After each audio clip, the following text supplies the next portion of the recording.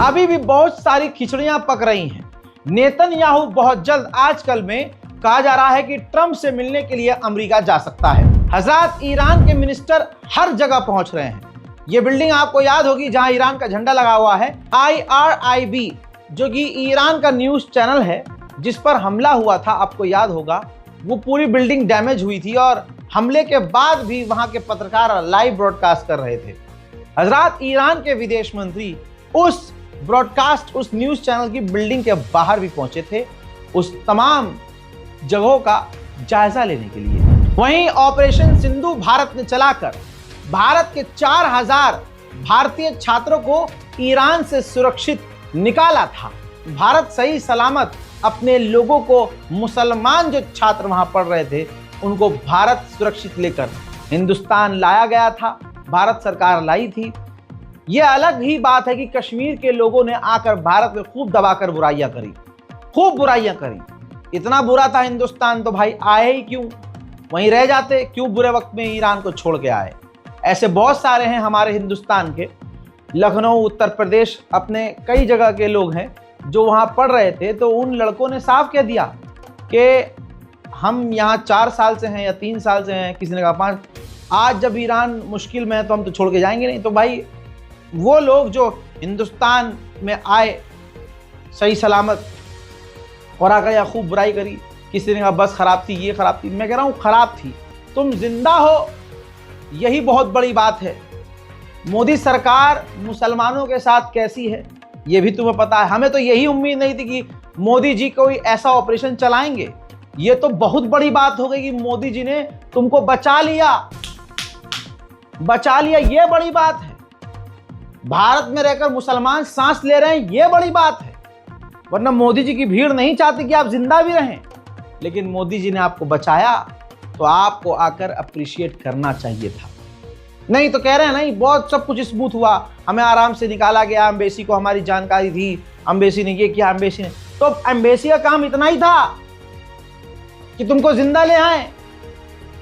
इतना उछल के खुशी खुशी ईरान पढ़ने गए थे तो 5-6 हज़ार रुपये तुम्हारी जान की कीमत नहीं है घर वालों के लिए, और 50,000 रुपये टिकट है भाई। तो दिल्ली में बहुत सारी आपकी तंजीमें वहां रुकते 1 दिन 2 दिन, घर वाला कोई आता वहां आपको ले जाता। ये भी बोल रहा हूं तो लोगों को बुरा लगा, मैं भाई फैक्ट बोल रहा हूं, मुझसे ज्यादा क्या ही सच बोलते होगे आप, क्या बोलते हो आप हैं? अभी लोगों ने मुझे गालियां बकनी शुरू कर दी, रहा भाई तुम ऐसे हो, तुम ऐसे हो, और इंडिया को, मोदी को ये करना चाहिए था। हाँ, प्राइवेट जेट देना चाहिए था भाई तुम्हें, प्राइवेट जेट। तुमने हिंदुस्तान का बहुत नाम रोशन किया था ईरान जाकर, भारत को कोई फायदा कर रहे थे आप वहां पहुंचकर, या इंडिया से पूछ के गए थे आप लोग कि हम इसलिए जा रहे हैं? तो गनीमत यह है कि ऐसी सरकार आपको बचा कर ले आई, तो शुक्रिया अदा करना चाहिए।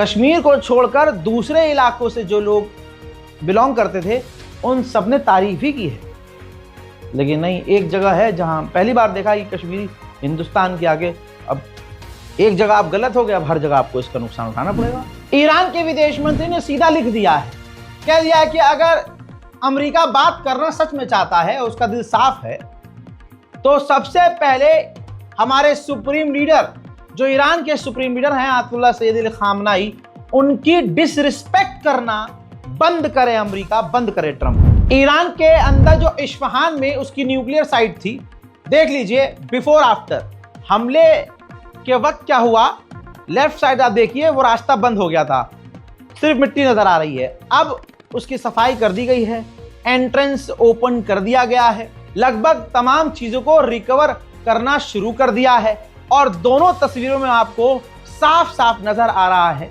कि वहां काम चल रहा है। तवज्जो यहां यह दीजिए कि ट्रंप जो कदम उठा रहा है वो उल्टा पड़ रहा है।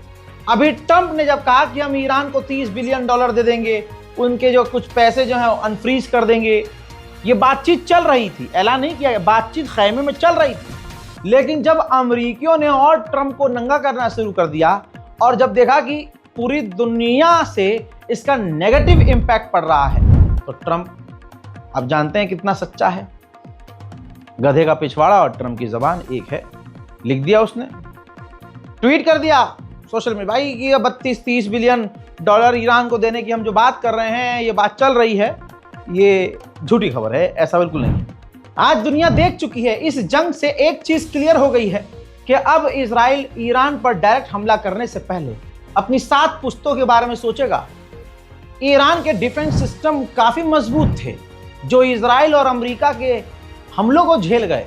जरा देखिए, एक और ड्रोन का मलबा मिला है, ईरान के अंदर एक और इजरायली ड्रोन के टुकड़े मिले हैं, और ऐसे न जाने कितने और अभी गिरे हुए इजराइल के ड्रोन मिलेंगे। ईरान बहुत तेजी से अपनी साइट्स को रिकवर कर रहा है। आइए ये देखिए, ये वो एरिया है, ये वो जगह है जहां परमाणु बॉम्बर से B-2 बॉम्बर से हमला किया था, फॉर्दो फैसिलिटी, जहां पर आप देख रहे हैं अब सैटेलाइट इमेज बिल्कुल साफ है। अब वहां से धूल मिट्टी हटा दी गई है, सफाई कर दी गई है, और अपने उस न्यूक्लियर फैसिलिटी को तेजी से ईरान रिकवर कर रहा है। यह बात मैं सालों से कह रहा हूं, और ये ईरान की सबसे बड़ी कमी है कि ईरान अपने अंदर की चीजों को नहीं देखता। अब रिपोर्ट द टाइम्स की रिपोर्ट है, खुद देखिए, यह कोई नई बात और अचंभे वाली नहीं है। जो मिडिल ईस्ट की खबरों पर नजर रखता है, आप अपने घर के बुजुर्गों से, अपने वालिद मोहतरम से पूछेंगे तो उनको पता होगा, वो ये बोलेंगे कि हाँ, इजराइल डायरेक्ट अटैक कभी नहीं करता है, वो जासूसी करता है। अब इस रिपोर्ट के मुताबिक 2010 से मूसाद ईरान में मौजूद है, जासूसी करता है, हर फील्ड में घुसा हुआ है, धोखे से हमला करता है, और ईरान को अंदर से तोड़ने की कोशिश करता है। यह आज ओपनली माना जा रहा है, और इजराइल भी इस चीज को मानता है। जो लोग ये कह रहे थे कि इजराइल जीत गया, और जिनके बाप हैं इजराइल, मेरा 3 बाप, मेरा 3 अणवे, वो जबरदस्ती तारीफ पे लगे हुए हैं अंधभक्त। नहीं, पापा जीते हैं, पापा जीत गए। अबे मान लो ना कि तुम्हारा नाजायज बाप है, तो हम समझ जाएंगे तुम्हारा उनसे क्या रिश्ता है। हमारा तो रिश्ता उनका इस्लाम का है, दीन का है। ईरान से हमारा रिश्ता अल्लाह वाला, तुम्हारा काय का रिश्ता है भाई? तुम इजराइल में जाकर यहूदी के आगे झुकते हो पंडित समझ के, तो पिछवाड़े से दूसरा यहूदी लात मार देता है। वीडियो वायरल हुआ था, याद होगा आपको, भूल गए हो तो कोई बात नहीं, आगे और मिल जाएगा, और पिछवाड़े पे लात खाओगे। अब तुम्हारी जिल्लत इतनी बड़े लेवल पर हुई है, जितना इजराइल जलील हो रहा है इतने अड़वे जरूरी हो रहे हैं। कैसे? ये रिपोर्ट देखिए भाई, मोसाद के पूर्व अधिकारी ने कहा है कि ईरान तो दूसरी न्यूक्लियर साइट्स बना रहा है अंडरग्राउंड, और वो भी फॉर्दो जो फैसिलिटी है उससे भी गहरी और उससे भी बड़ी। फॉर्दो को अमेरिका पूरी ताकत से उड़ा ना सका, तो सोचिए ये जो अब फैसिलिटीज बना रहा है ईरान, उसको कौन उड़ा पाएगा। आइए IAEA का चीफ क्या कह रहा है। वो कुछ लोग मुझे मिलते हैं सामने से, खबर पूरी देखते नहीं ससुरे, मैं मुझसे पूछते रहेंगे दादा भाई वो आइए तो ये कह रहा था, नहीं कुछ तो नुकसान, अबे हुआ है नुकसान ईरान का भाई, बहुत कमांडर मारे गए, वैज्ञानिक मारे गए। अब यहां पर उनको मैं ये कहूंगा, जो मकसद था वो पूरा नहीं हुआ मेरे भाई, मकसद पूरा नहीं हुआ। IAEA के चीफ को तो आप जानते होंगे, किसी अणुए को कोई कंफ्यूजन है तो रिपोर्ट अब मैं आपको रख देता हूं सामने, क्या आ रही है रिपोर्ट। IAEA के चीफ ने खुद कहा है, खुद ये रिपोर्ट मौजूद है, गूगल कर लेना, साफ कहा है कि ईरान की जो न्यूक्लियर फैसिलिटी और यूरेनियम है, खासकर जो यूरेनियम है, वो तबाह नहीं हुआ है, और वो कहां रखा है ईरान ने वो मुझे पता नहीं है, हमें पता ही नहीं है। उम्मत मुस्लिमा इस चीज पर ध्यान दें, सही खबर आपको मिलना जरूरी है, क्योंकि नमक मिर्च मसाला और प्रोपेगेंडा यहां पर चलाया जा रहा है गोदी मीडिया के जरिए। इसलिए आपसे गुजारिश है, सुनिए ध्यान से और समझ के देखिए, सामने प्रूफ रखा है रजा गराफी ने आपके, खबर क्लियर है कि ईरान का यूरेनियम बचा हुआ है जिससे परमाणु बनाया जाता है। और आगे 4 बात जो कही उसने, IAEA के चीफ ने, वो हैरान करने वाली है। उसने साफ कह दिया कि उसकी जानकारी हमें ही नहीं है कि कहां है यूरेनियम, और जो उसकी न्यूक्लियर फैसिलिटी है उसको खत्म नहीं किया जा सकता। देखिए दुश्मन कह रहा है ईरान की न्यूक्लियर फैसिलिटीज को ऑपरेशन के जरिए, मिलिट्री ऑपरेशन के जरिए खत्म ही नहीं किया जा सकता। अब भैया दुश्मन खुद कह रहा है कि कुर्ता फटा पड़ा है हमारा, लेकिन सामने से दूसरे कह रहे हैं जीत हमारी हुई है। अरे भाई यूरेनियम बच गया, फॉर एग्जाम्पल आज मैंने एक लाइव किसी बंदे को दिया था कि एग्जाम्पल ऐसे, किसी को ज़्यादा समझदार लोग मुझे मिलते हैं तो वो सवाल मुझसे करते हैं, तो मैं उनको आज ऐसे ही, ये रिमोट है, इस रिमोट को बनाने के लिए मैंने एक फैक्ट्री लगाई कि भाई रिमोट बनाऊंगा मैं, ओके, बहुत आसान जबान में समझा रहा हूं, अगर अब ना समझे तो फिर ना समझेंगे आप कभी। अब ये रिमोट के मैंने पार्ट्स उस फैक्ट्री में बना लिए, चुपके से बना लिए, सारे पार्ट बना लिए, और ये पार्ट बनाने के बाद, ये पार्ट बनाने और ये मुझे रिमोट सिर्फ 5 बनाने थे, 5 रिमोट बना के अलग अलग इसके पार्ट अभी मैंने असेंबल नहीं किया है, निकाल कर मैंने कहीं छुपा दिए, और मेरी फैक्ट्री में कल आग लग गई, सब तबाह हो गया। समझा गया? यहां तक तबाह हो गई, बम से उड़ा दिया या आग लग गई, मेरी फैक्ट्री जल गई। अब फैक्ट्री में जो नुकसान हुआ है वो हुआ है, उससे कोई मैं मना नहीं करूंगा नुकसान है भाई। मेरे लाखों के जो सामान थे वो जल गए, मशीनें जल गई, इलेक्ट्रॉनिक आइटम जल गए, ठीक है जल गए, मेरी चीजें जल गई, सब कुछ जल गया, लेकिन जो मकसद था, तवज्जो है, समझदार हैं आप, मकसद कामयाब, इसे असेंबल करना है मुझे बस दूसरी जगह चुपके से असेंबल किया, मेरा रिमोट तैयार। अगर तुमने मेरी जगह को तबाह कर दिया कोई बात नहीं, दोबारा बना लेंगे, मशीनरी तो थी, पहला जवाब। दूसरा जो ये कहते हैं, एक अणुआ कमेंट कर रहा था, अब भाई ईरान के सारे वैज्ञानिकों को मार दिया। अबे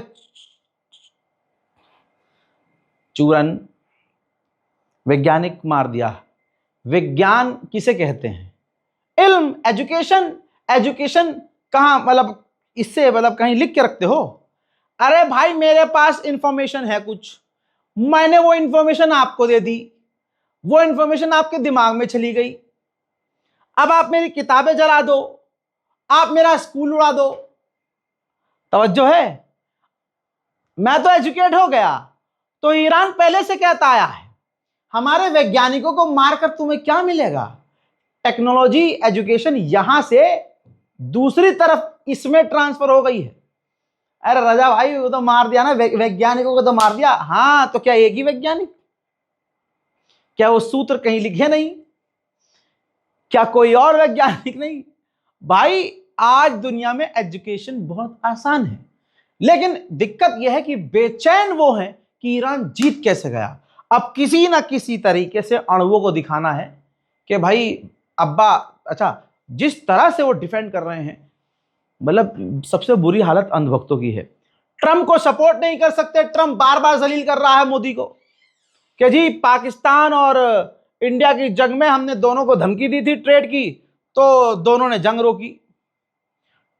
और इधर मोदी प्रशासन कहता है कि यार इसमें तो मीडिएशन में था ही नहीं। और ऊपर से अब अंडवे जो कल तक ट्रंप की पूजा कर रहे थे, आज जब उन अंडुओं ने देखा कि आसिम मुनीर को व्हाइट हाउस बुला लिया, तो उनके मुंह पर तो वायरलेसली गोबर फेंक दिया भाई ट्रंप ने। तो अब ये ना उसको सपोर्ट कर सकते ना उसका विरोध करने का दम नहीं है और सपोर्ट करने की औकात नहीं है। जलील हो जाएंगे ना। और अब बचा इजराइल। इजराइल को सपोर्ट कर रहे हैं तो इजराइल इनको भाव नहीं देता, दुरदुरा देता है। ये इनकी जिंदगी है। ये बेचारे जब से पैदा हुए हैं, जिनकी जिंदगी में सिर्फ गू पेशाब हो, वो कभी तरक्की करेगा?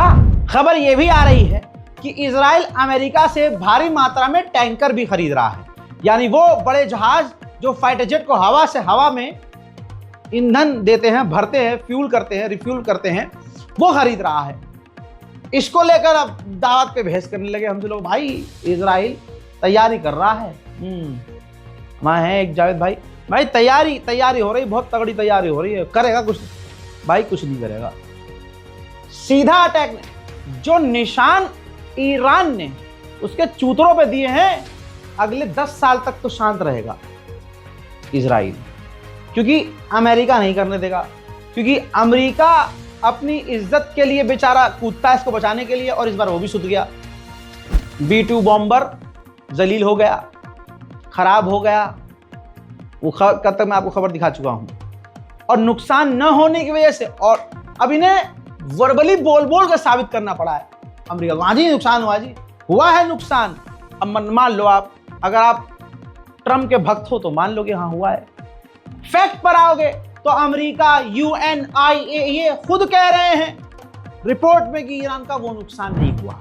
उधर ये ग्राफ देख लीजिए, ईरान बहुत तेजी से भारी मात्रा में चाइना को तेल एक्सपोर्ट कर रहा है। अभी ईरान के डिफेंस मिनिस्टर चाइना भी पहुंचे थे। और चाइना और ईरान डील कैसे करते हैं? ईरान भारी मात्रा में तेल देता, मान लीजिए 500 करोड़ का हथियार लिया ईरान ने चीन से, तो वो पैसा नहीं देता है, वो 500 करोड़ का तेल दे देता है।